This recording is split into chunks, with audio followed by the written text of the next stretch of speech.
economy, the COVID-19, has that impacted your business?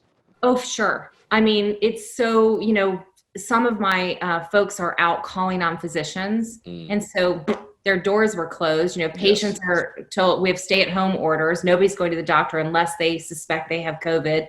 And to Correct. watch their ingenuity, I think, during that period, and actually their shift from selling to service and how they even helped practices figure out telemedicine, figure out ways that their own small businesses could thrive, made me very proud of my folks. Now, the good news is we also have a digital component to our business. So Now, let me guess.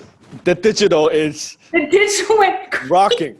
Yeah, Addy.com, and I can speak to a doctor, from my couch and have the product delivered to my doorstep. And really and truly, I will say, when people were forced inside with their partner, they were thinking about sex. And if they weren't having sex, they were really thinking about it. So that really kind of saved us that vision that medicine is a digital future. Yes. And still, so do you see the e-com being, that would be the huge component of the company? Yeah, I mean, if you look at telemedicine trends, so, conditions where I don't need a physical exam and I can have a phone call or a video chat, it's been around for a while, but COVID was the lightning on it, the rocket fuel for it to really explode. In some way, that kind of reduces the friction to buy. Because before I have to make an appointment, I got to drive to the doctor, and now you can do it. It seems it's actually more convenient and faster. When I came back to this, my the silver lining or pink lining in my world was that I had been on the sidelines and imagined what would I do differently? How has the world even shifted during these few years? And I thought telemedicine was a big piece of that shift. And this is the experience I want as a consumer. Correct. So why wouldn't I go down the path, even inside of all of our confines and shackles of pharma, figure out a way to do this? And very importantly to me, the frictionless piece is wonderful, but it also lifts stigma and shame.